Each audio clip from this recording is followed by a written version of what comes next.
There are no subtractions and divisions in our mind. There is only addition and multiplication. I will just remove negative thoughts and I will have positive thoughts.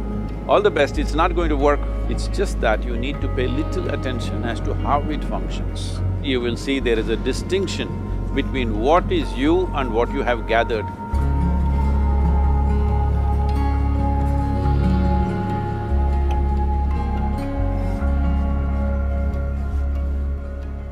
Well, see the way the question is asked and also the way normally it's addressed is, people think there is something called as negative thought and positive thought.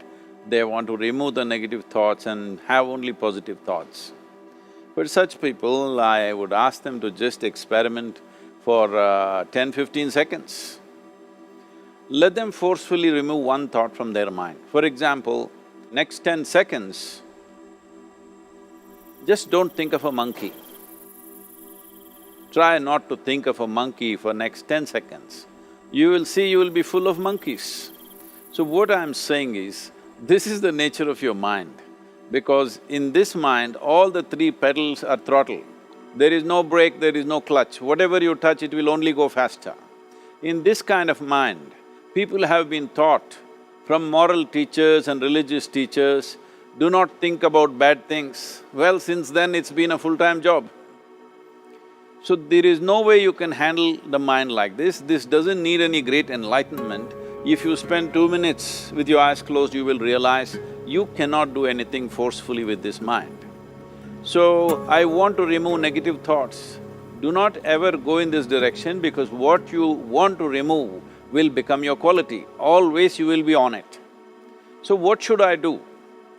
The thing is this, without understanding the fundamental mechanism of this mind, because our mind, human mind, is the most sophisticated computer on the planet. Even all the supercomputers have come out of this. When this is the case, is it not important that we understand the mechanics of how it functions? One simplistic aspect of how it functions is, there are no subtractions and divisions in our mind. There is only addition and multiplication. If you try to do something with it, it will say one more. If you try hard, it will multiply into many more. In this mind, you don't try to identify what is positive, what is negative and try to remove it. First of all, one needs to understand, this mind of yours, this body of yours is supposed to serve you. The life that you are is important. Body and mind are vehicles that must serve us. If you sit in a vehicle, it must go where you want to go. If it goes to its own destination, what is the point of such a vehicle? It's just a nuisance. Right now, most human beings are unfortunately experiencing this fantastic possibility of human mind as a nuisance, as a troublesome thing.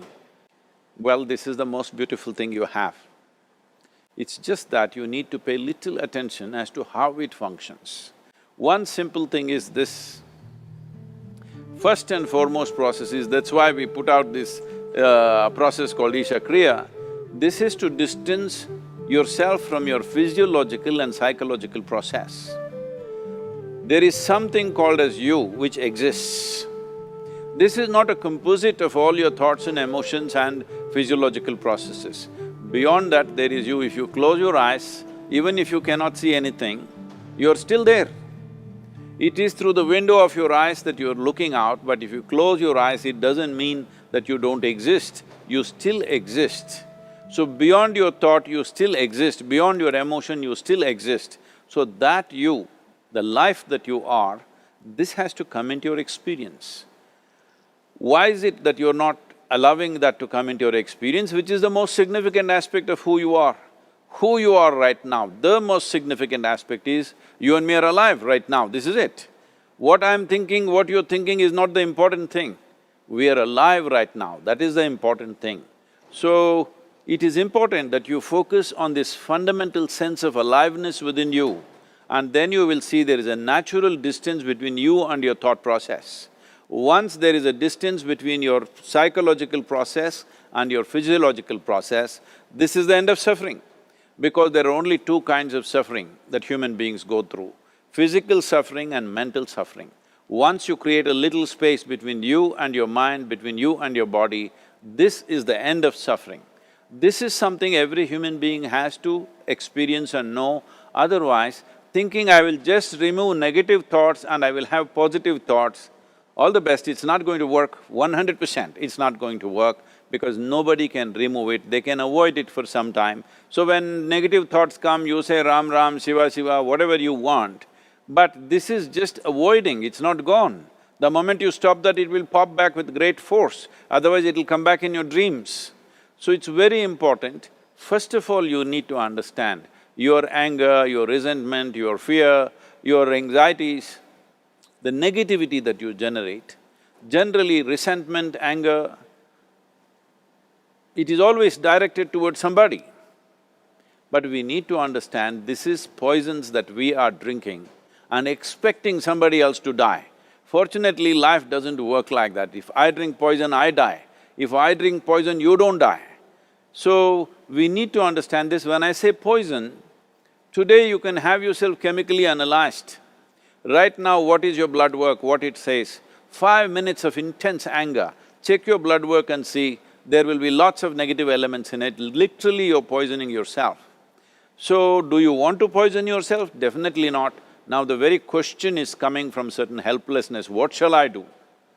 Don't do anything, just sit back and just concern yourself with something which is a life process. Maybe your heartbeat, maybe your breath, maybe just a sensation of being alive.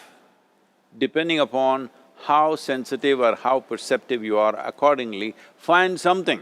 It could be a sensation in the body, it could be breath, it could be heartbeat, it could be anything, something which indicates life to you.